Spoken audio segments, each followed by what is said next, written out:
Welcome to this week 4 edition of Smoky Mountain Sports. I'm Daniel Sparkman along with Brian Hamilton.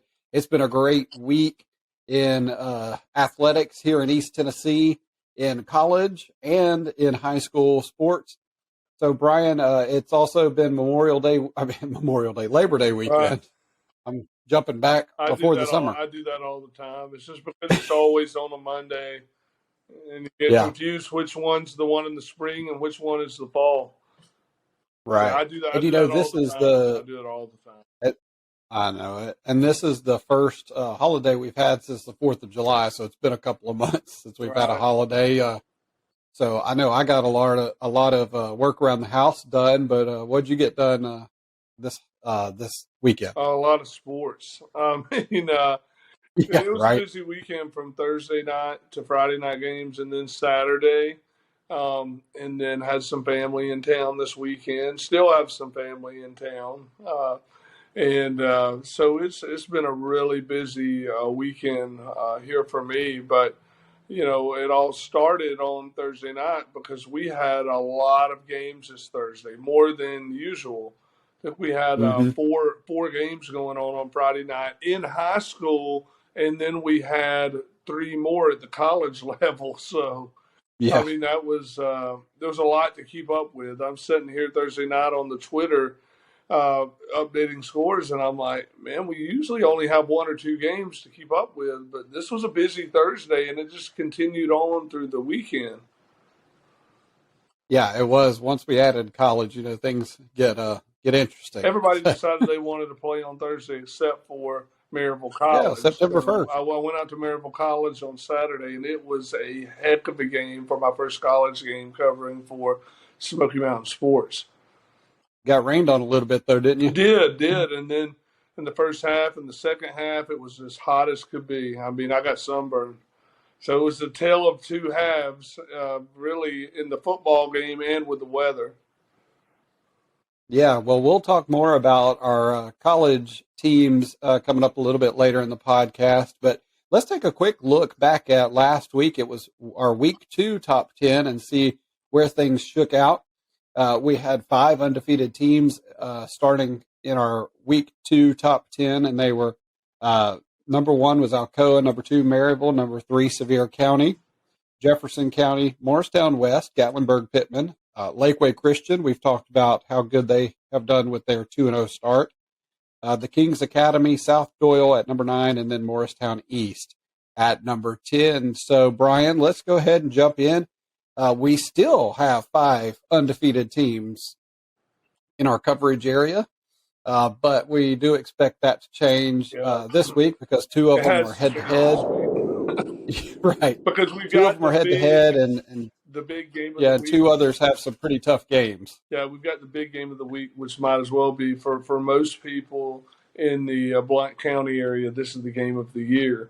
You have Alcoa at Maryville. So that will decide our season-long debate of number 1 versus number 2. People may say, what made you put Alcoa 1 above Maryville 2? Really, I mean, it was just almost flip of a coin. Just some of the players that they had coming back on Alcoa. There was the uncertainty issue of how Matthew Clemmer would perform at the quarterback, and some players at the skill position, especially receiver for Maryville, and they've done fine. But there has just not been enough for me to swap them because. So they've had 3 really good showings, the Rebels have. But, that first week, almost get the shutout against Heritage. Second week, I go out to Powell and watch them, and so they didn't cross the 50 till the second half. Powell didn't. They're playing with the backup quarterback, too. So now if they were playing with their starter, maybe, that starts to sway me. They scored 2 late scores, made the score respectable. I think that one was like 38-13.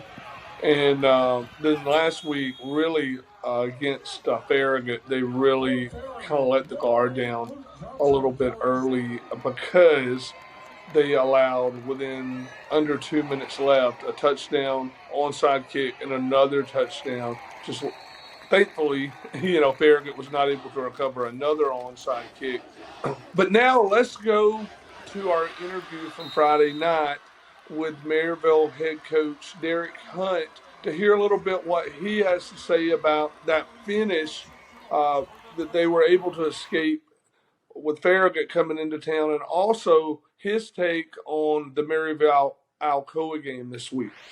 Yeah, I mean, I thought this was a great win for us. Farragut's a good football team. And they can do some stuff that can put you in a bind on both sides of the ball. I really thought we executed well in the first half. Second half was a little sloppy. We did some things that we just can't do if we want to go score points and get off the field. But it's good to see. I mean, like, you want to be tested going into games like this, going into playing Alcoa. So they definitely tested us tonight. I mean, it's a big week. It's special. Maryville Alcoa is a great rivalry. It's the best rivalry in the state. Non-region game, so it doesn't hurt you in playoff seeding, win or lose, but it's always one we want to win. So, I mean, our kids get excited for it. Their kids will be up. Alcoa is a phenomenal program. It'll be a tough game. All right, we've talked about our number 2 ranked team in the Week 3 top 10, Maryville, but now let's talk about their opponent who is at number 1, Alcoa, Brian. Yeah, Alcoa is, I really don't know, and we'll have to talk about this later about what a spread would be in a pick 'em, but I don't know who would be an upset. So, hate to say, Alcoa could come in and pull the upset for the first time since 2018. It's been that long since they beat Maryville. But this year's probably one of the best chances they have had in recent memory to do so. They had Northview Academy come in on Thursday night. They really took them behind the woodshed, 61-6, and Alcoa just got off to one of their patented fast starts, and they never looked back. So that game was exactly what I expected. I think they actually covered the spread that I had, too. They definitely did. I think they gave 40, 42. They won by 55.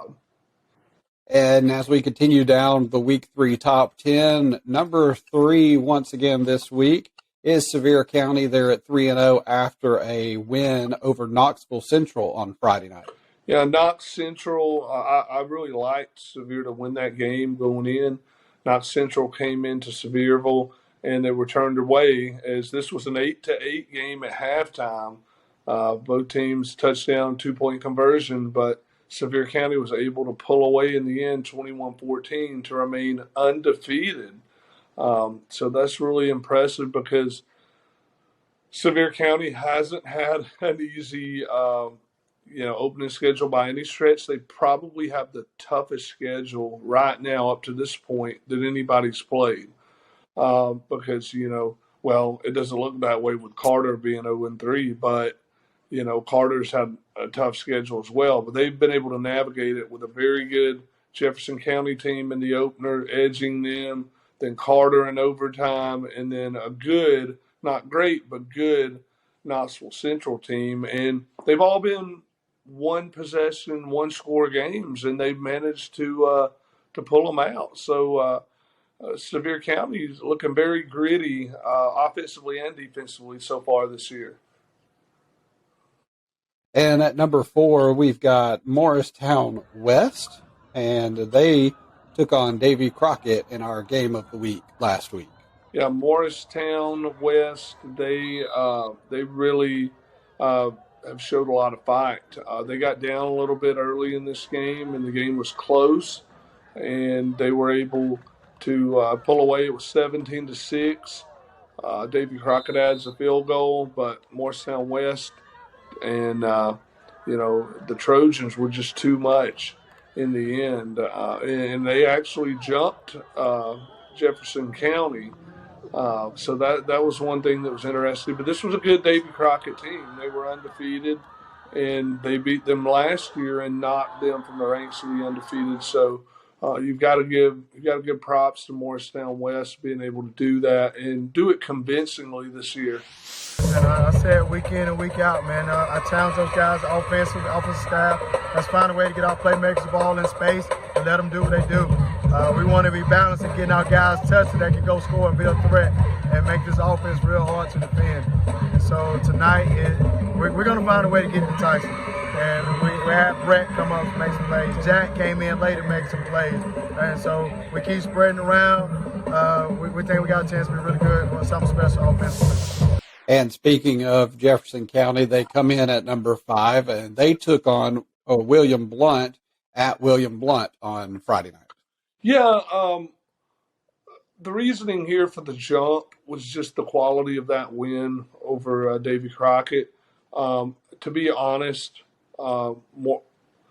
Jefferson County has looked very good since that opening loss to Sevier County, but as we, kind of keep moving forward, we saw that, it was probably Cherokee because, Cocke County didn't look good. They actually lost to Heritage, who had not won a game since 2010.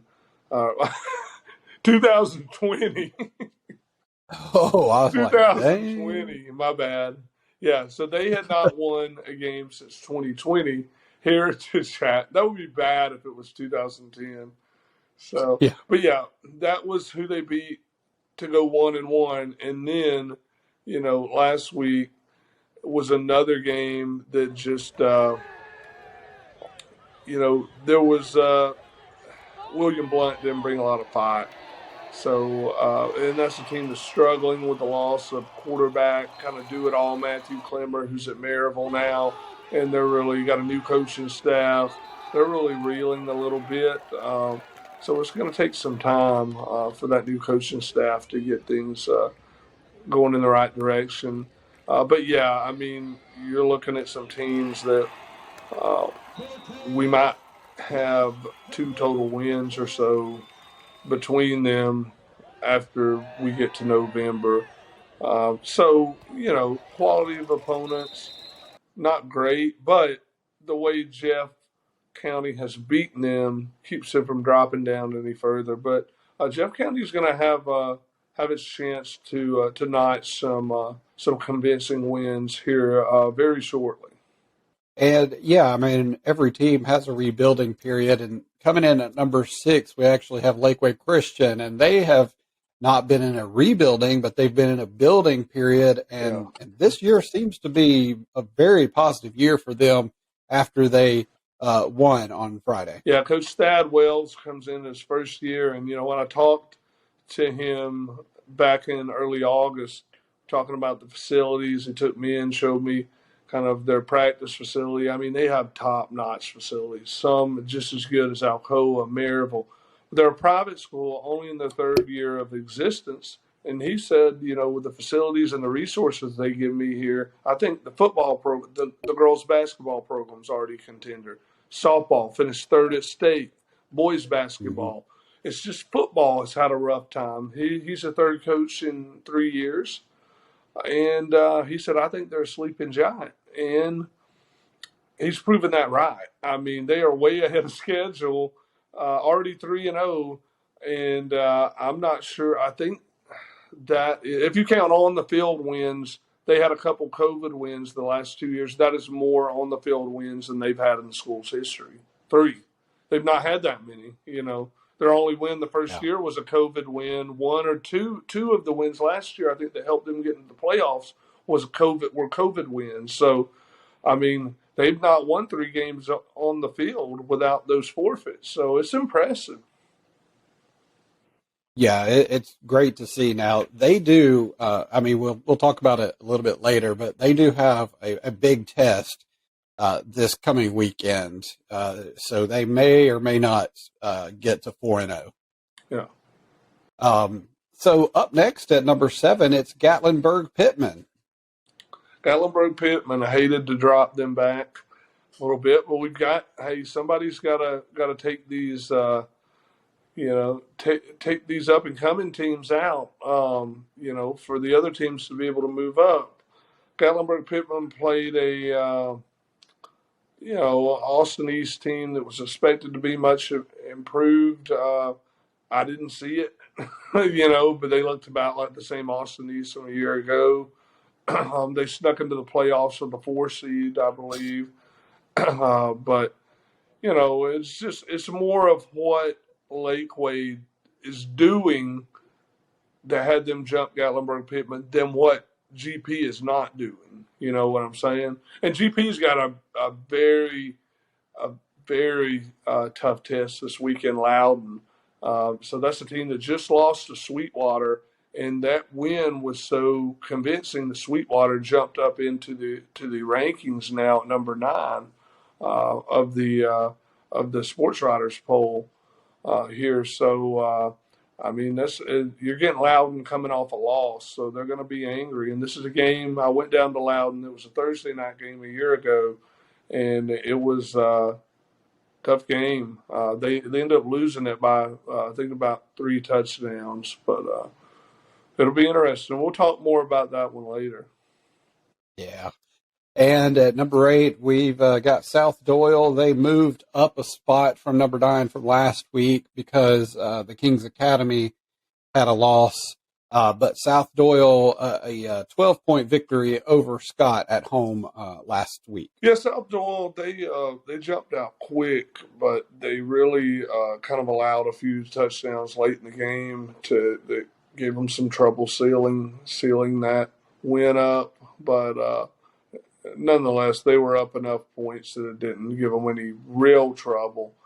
And, TKA, they fell to a Howard team that was not supposed to be a threat.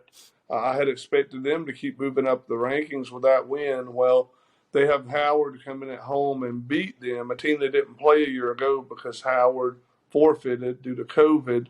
And I guess, they didn't have any film to go off of from last year. So Howard snuck up and bit them in the rear. Yeah, and it was a close game too. It was 19-12, but still a hard loss for TKA. Yeah, TKA, they did have a chance to win the game. Honestly, they scored that late. It was 19-6 for a while, but they had a chance there. Got another possession at the end, but it just wasn't meant to be.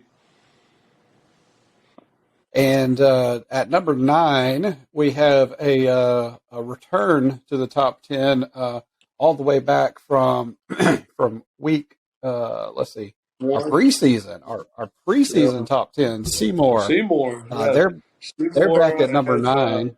Seymour took that 41-13 loss to Gatlinburg Pittman in week 1, and they have quietly strung together a couple wins over Cherokee and Volunteer, albeit not great teams, but it's just how Seymour has bounced back and being able to string together those 2 wins. And now they have an opportunity for another this week as Reeling Cocke County comes into town, who really took one on the chin last week, losing to Heritage, who had been about, somewhere between 10, I know at least 12 straight losses. I think it was more than that. So I'd have to go back and look at my numbers on that. But it was somewhere between 12 and 15 straight losses. And they were the victims of that losing streak ending on Friday night.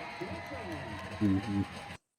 And then rounding out our top 10 is Granger after a close victory at home against Sullivan East. Yeah, that's a team that beat Pigeon Forge last week. Well, not this past week, but 2 weeks ago. Pigeon Forge, they actually got in the win column this week. But yeah, that was a very hard fought game by Granger. So they were number 10 a couple weeks ago, and they enter our top 10 again, because they got booted out after that blowout loss to Greenville. But we're kind of forgiving there due to the fact that everybody gets blown out by Greenville, kind of like Alcoa and Maryville. It's one of those teams. They're not in our coverage area, but them and Elizabeth and a lot of teams get embarrassed by them. Well, that is a look at our Week 3 top 10. As you can see one more time here on the screen, Alcoa, Maryville, Sevier County, Morristown West, Jefferson County, Lakeway Christian, Gatlinburg, Pittman, South Doyle, Seymour, and Granger. Now it's time to preview our Week 4 games. We're going to start in Pigeon Forge, Sevier County coming to town. Pigeon Forge and Sevier County. This game a year ago, I remember, was not for the faint of heart. It was 14-0 Sevier County. It's going to be at Pigeon Forge this year. It was at Sevier last year. I don't think it's going to make a lot of difference because Pigeon Forge doesn't seem to be the same team they were a year ago. They seem to kind of headed in the opposite direction early on, and Sevier County seems to be going in the right direction. Now, that may change, but I think Pigeon Forge is really just their offense has looked anemic at times, just trying to move the ball. But they did it on Friday with a 54-0 win over Union County. Maybe Pigeon Forge's offense has kind of found some rhythm, but Union County. That being said, Union County is 0-3, and they have not been anywhere close to winning a game. I don't think they've scored in double figures yet. So I think it's going to be a very tough game for Pigeon Forge, even at home, up against 5A. This is 3A versus a 5A. So that was going to be tough either way. But they really played Sevier County tough last year. I just don't know if, they can hold them to even 14-0 this year. So that was a very good Pigeon Forge defense last year. And, they're allowing more points this year than they did last year. And we touched on this next game a little bit earlier. It's Gatlinburg who's hosting Loudon this week. Yeah, Loudon's without their all-state quarterback, Keaton Herrig, from a year ago, who's the coach's son. But Herrig, his father, is still manning the controls there. So anytime that Loudon, is playing football, you're going to see a pretty good product. So the Redskins, they ended up beating a couple weeks ago, beating Lenore City in the battle of the bridge, and then last week they took that loss to neighboring Sweetwater. But I think that it's going to be difficult for Gatlinburg Pittman, even at home, because Loudon's going to be looking to bounce back, surely. And the next game, we're going to talk about Cosby taking on Red Boiling Springs. Yeah, Cosby and Red Boiling Springs, this is a team that, just Cosby they've been lighting up the scoreboard, and it has been quite surprising, I guess I would say. Now, they've not beat a team that's had a win yet, but they're going to have that chance when Red Boiling Springs comes to town on Friday night. And I really think they can do it, especially if Tyler Turner, he had 5 total touchdowns, 3 through the air, 2 on the ground last week. If he keeps up playing to his abilities at quarterback, then Cosby can go as far as Turner can take them. Yeah, we look for a lot out of Cosby. We do. So we talked about Lakeway Christian earlier and how they've had a great start at 3-0, all of them on the field wins. But this week they are going to Silverdale Academy. Yeah, Silverdale Academy's 1-2. A lot of times there's this type of team. They're out of Chattanooga, and this is really what's going to be a tough test for Lakeway is traveling to Chattanooga down there. So pretty decent road trip for them coming out of Morristown area. It's going to be roughly 3 hours. So they've got to travel down there and come back. So Silverdale's 1-2, but they're one of these teams you don't know what to expect from. Some years they start off 7-1. Some years they start off like they have this year, but it's going to be a test. This is going to be probably outside of the first game with Grace. It's going to be that type of game where they got down 14-0. They had to come back. They were able to hold off Grace 26-24. This is going to be this type of game. It's not going to be like that North Green game. This is going to be a tough one for for Lakeway if they want to stay in the ranks of the unbeaten. And we'll get your prediction on that one coming up in a little bit later. But now let's talk about this week's game of the week, likely the game of the year, who will have a lot of playoff implications. It is Alcoa versus Maryville. Yeah, like Coach Hunt said earlier, it's a good thing that this is not a region game for each team, but both teams certainly want to win that game, as he emphasized. So, man, I hate I have to give a prediction on this one shortly, but, Alcoa, Maryville, this is the game you want to be at. I'm not going to another second game to try and get the first quarter or so this time. I'm staying at that game all night, because like last year, Maryville got up 17-0. They took a hefty lead into halftime. They only win by 3 points. So, Alcoa stormed back in the second half. So this game is never over. And you've got 3A versus 6A, but Alcoa is probably outside of Maryville and, I wouldn't even say outside of Maryville, under Oakland right now. Oakland is obviously king in the state right now because they've dethroned Maryville the past 2 years. Alcoa and Maryville are right there, neck and neck under them. Like I had somebody tell me the other day, outside of Maryville and Oakland, really, I think Alcoa can beat anybody else in the state for a state championship. So basically that's saying they could win every division as a 3A except for 6A. Saying they could beat West, they could beat Greenville. I had somebody tell me they didn't think Greenville and Alcoa would be a game. They thought that Alcoa would take them behind the woodshed. I was like, I'd love to see that game. Because Greenville's a very good team, and I think Alcoa could put a whooping on them. I'd like to see it. Yeah, right, exactly. Well, last week we ended up not having a Friday Night Bites due to some scheduling issues, but we did have a little special Friday night sound bite from Maryville, from the town, not the school. But tell us a little bit about that, Brian. Yeah, well, obviously, like Daniel said, we weren't able to get anyone on this week. Probably poor planning on my part for my, but so we got one this week and we're ready to go. But I got you guys a little bit of a sound bite Saturday night sound bites. From, as you know, Morristown West, they defeated Davy Crockett on Friday night. So Saturday night, after I'd covered the Maryville College and Berry College game, I go to see this band. I don't know if you all have heard of.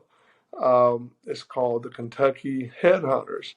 And near the end of their set, right after they play Dumas Walker, they go into this song and they play Davy Crockett. So we're going to play you a little snippet here of that song since we couldn't give you our full-length feature Friday Night Bites.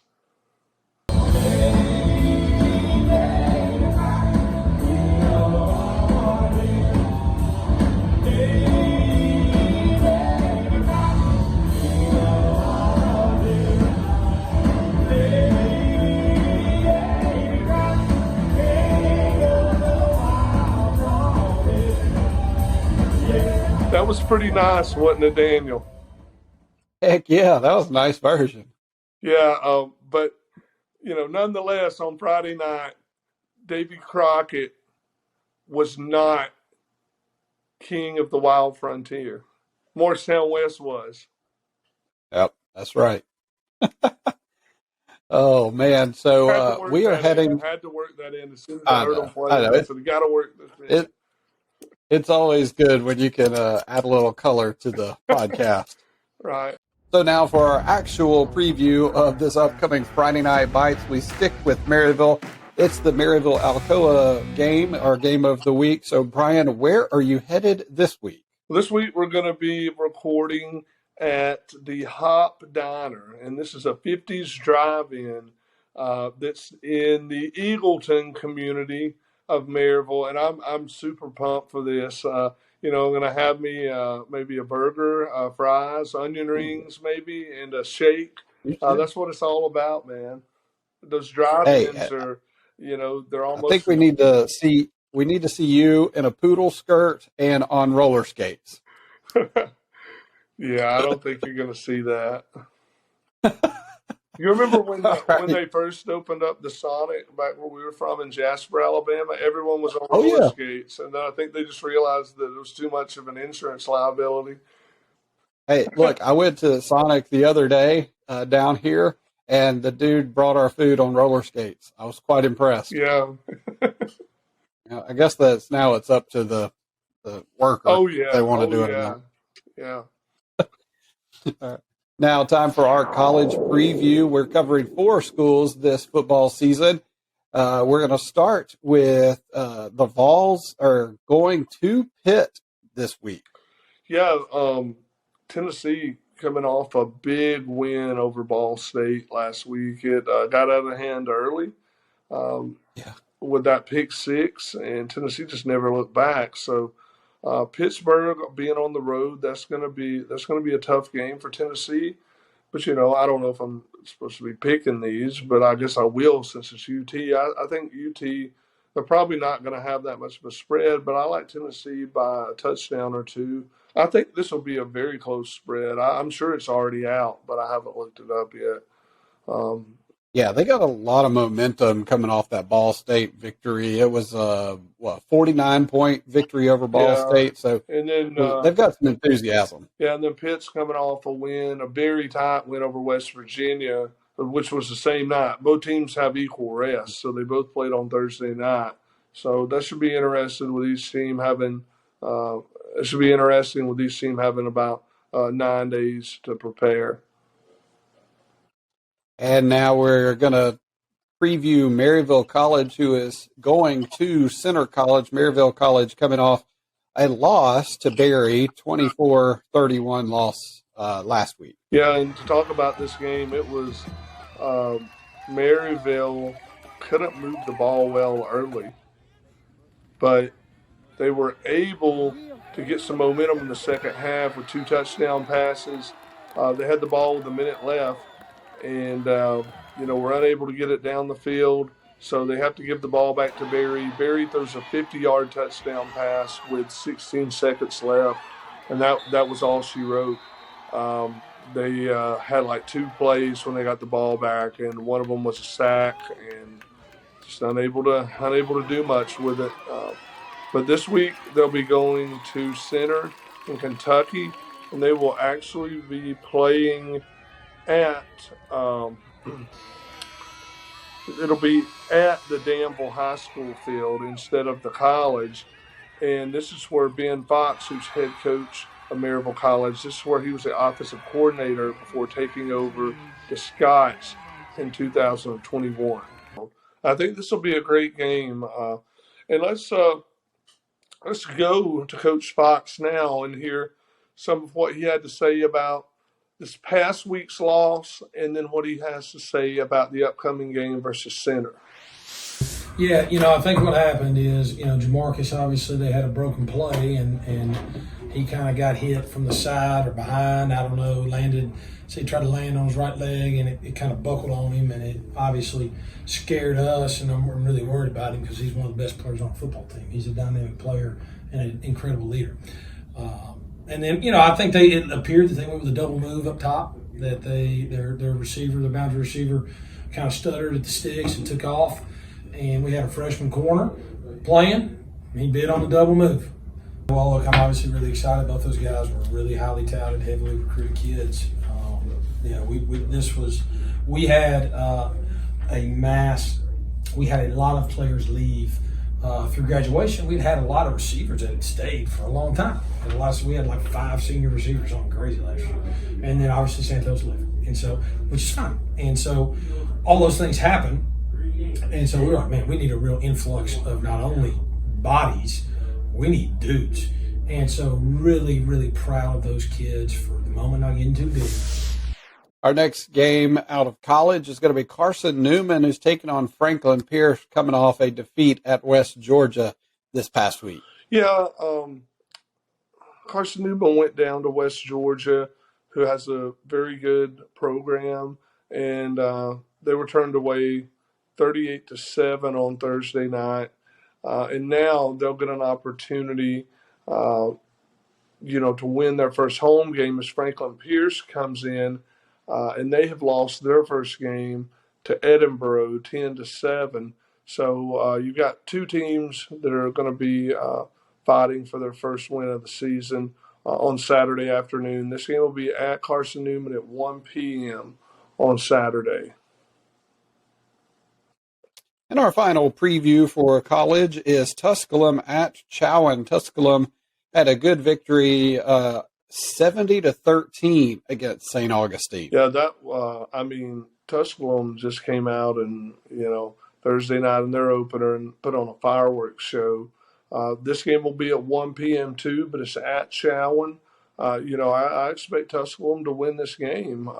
This could be a team that ends up having a very good season if they keep up the offensive firepower that they put on Thursday night. And Brian, that does it for college preview. Now it's time for your favorite segment of the week. It's the Weekly Advantage, where Brian picks who he thinks is going to come out on top, and I know he's looking forward to picking. How'd I do last week? The Alcoa Maryville game. How'd I do last week? What'd you say? How did I do last week? Oh, how did you do? Yeah. So we previewed Northview Academy at Alcoa. You picked Alcoa to win by 42, and they won by 55. So they covered your spread on that one. Yep. Knox Central at Sevier County. Not so good. You picked Sevier County to win by 7.5, and they only won by 7. Well, it was close. That'll teach you to go with those 0.5s, won't it? Uh-huh. Farragut at Maryville. You picked Maryville to come out on top by 18, and they only won by 13. Yeah, if it wasn't for that onside kick. So close. That's one of those where you have something crazy happen at the end and you lose your bet. Yeah, but these next three you did pretty good on. Cosby at Jellicoe, you had 9.5, and Cosby came out on top by 27. Lakeway Christian at North Green, you had at 15.5 for Lakeway Christian, and they won by 38. And then Davy Crockett at Morristown West, you picked West to win by 5.5, and they won by 22. So a pretty good showing overall, I would say. Well, let's see if we have another good showing. All right, so we're going to start with Sevier County at Pigeon Forge. So Sevier County at Pigeon Forge, like I said earlier, I think that Pigeon Forge is more outmatched than they were a year ago. The first two games kind of showed me that, they just aren't really on that level with a 5A like Sevier County. Now, Sevier County this time last year, they were they were reeling a little bit. They had that Carter loss, and they lost to Central. So they're 1-2 this time last year. This win got them to 2-2 over Pigeon Forge. This year it's going to get them to 4-0, and Sevier County is going to win by 18.5. That's what I give the spread. So it'll be Pigeon Forge minus 8. Pigeon Forge plus 18.5. Yep. All right. Loudon is coming to Gatlinburg Pittman. Oh, this is going to be a tough one because I like what Loudon does, but Keaton Herring's not in the backfield this year.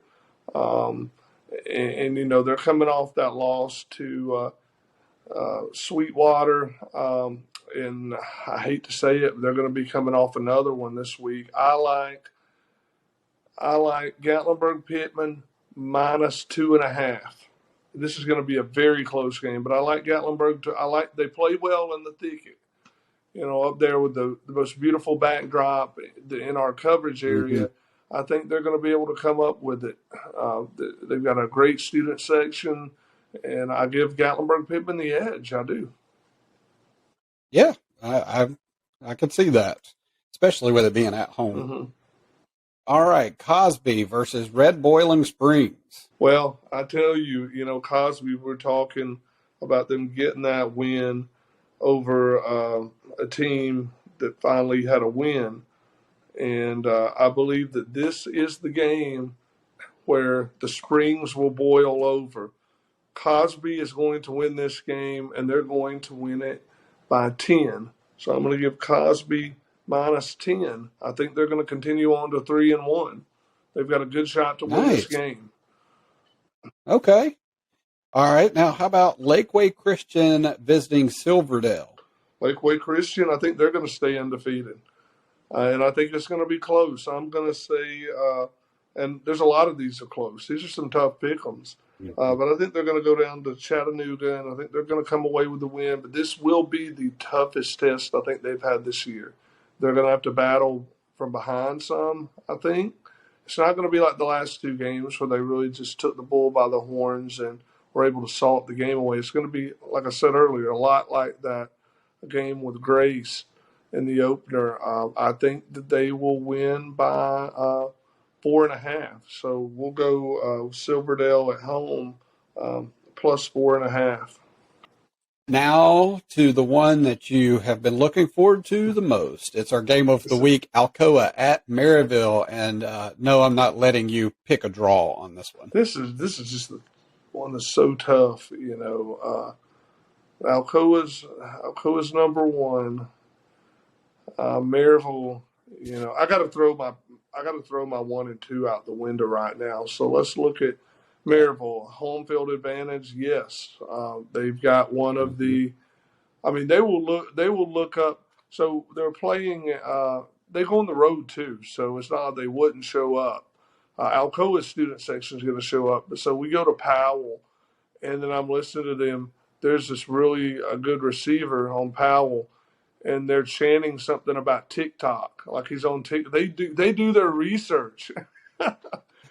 I mean, they are. I'm sure both of these student sections do, but I think what it's going to come down to, and there's one key factor that I've seen this year early on is that it's Noah Vaughn for Maryville. Noah Vaughn is he's a stud back. He's going to UVA. He really helps. He's helped Matthew Clemmer try kind of get his footing as the QB1 this year, and I think Clemmer now has some confidence. Maryville, I think they're going to come out and they're going to take an early lead, and I think Alcoa is going to come back, and they'll catch up with them again. But this could be an overtime game. I like Maryville. Yeah, I mean Maryville's won every game since 18. So yeah, I mean with Alcoa not winning since 18, it just makes it tough. And with them, Maryville being at home, I just think I think they're going to take what they learned from the way that game ended against Farragut, and they're going to make the corrections. You heard Coach Derek Hunt talking about in the interview. These are things they have to clean up before they play Alcoa, and I think they will clean them up because they came off a win where they had a lot of teachable moments like that. I'm not saying that Alcoa didn't, but when you beat someone 61-6, and you cruise through Gatlinburg-Pittman in the second half the week before, I'm just ready to see this game. I'll take Maryville, but it'll be by 2. Okay, I think that's a very fair analysis. It could go either way, truly. I'll have some Alcoa people mad, but maybe they won't be mad at the Hop because it's in Maryville. Hey, look, you've had them as number 1 in the top 10 all week. Oh, yeah, go see him at the Hop on Friday night if you got problems with it. Come see me at the Hop. All right, it's time for our final thoughts, Brian. What you got as we close out? Some of the other games going on, not to call them leftovers. That may be what we start calling them. You got Claiborne at Northview as Northview tries to get their second win of the season after that brutal Alcoa loss. You have a rivalry game here, Heritage and Blount. Now, with Blount, the way they've been playing, Heritage has a very good shot to go 2-2 after not winning a game at all last year. So that would be huge for former Vols coach Joel Ossovic, who has now taken over that Heritage program in his first year. And Blount's 0-3, so they would fall to 0-4 if Heritage is able to go to 2-2. So one of these teams is going to kind of get off the snide. Cocke County and Seymour, that's a good opportunity for Cocke County to kind of dig out of, won their first game, lost their last two. Now Seymour, they're looking to go 3-1. They're looking to build upon that momentum since the GP loss. Morristown East at Campbell County. We've got Chucky Doak at Granger. This is a winnable game for Granger. Chucky Doak's 2-1. They're both 2-1. Chucky Doak's coming off of a win over Johnson County. So Granger, they could get to 3-1 in that game. Halls at Jeff County. This is a great opportunity. Halls is winless. Great opportunity for Jeff. Once again, we're not to that convincing win yet. This would be another, just a notch in their belt, but it's not a quality opponent. But Jeff is taking care of business. They're taking care of business. That's all you can ask a team to do right now. Wins like 45-6, 42-3, scores of those sort. You can't ask them to do much more right now. So TKA at Grace Christian. Grace Christian is 0-2. Both of these teams are reeling right now. TKA 1-2 after the loss to Howard. And that rounds us out this year. We've got several rivalry games with that battle. I call it kind of the battle of the Parkway. Sevier and Pigeon Forge, Alcoa Maryville, and then William Blount versus Heritage. So it should be a good week, man. I'm excited. Yeah, definitely a good week for the teams that we cover. So we want to remind everybody throughout the week, if you have score updates and finals, you can text us at 865-268-9088. That's 865-268-9088. Also, if you want to join the team and be a part of our coverage, you can get exclusive access to coaches' interviews, extended videos, and exclusive stories by joining our team at patreon.com/SmokyMTN Sports, patreon.com/SmokyMTN Sports. Also, you can find our podcast on your favorite podcast platform. Brian, it's been a great week, and we are looking forward to another busy week. It's week 4 of high school and week 2 of college. Yep, we'll see you next week.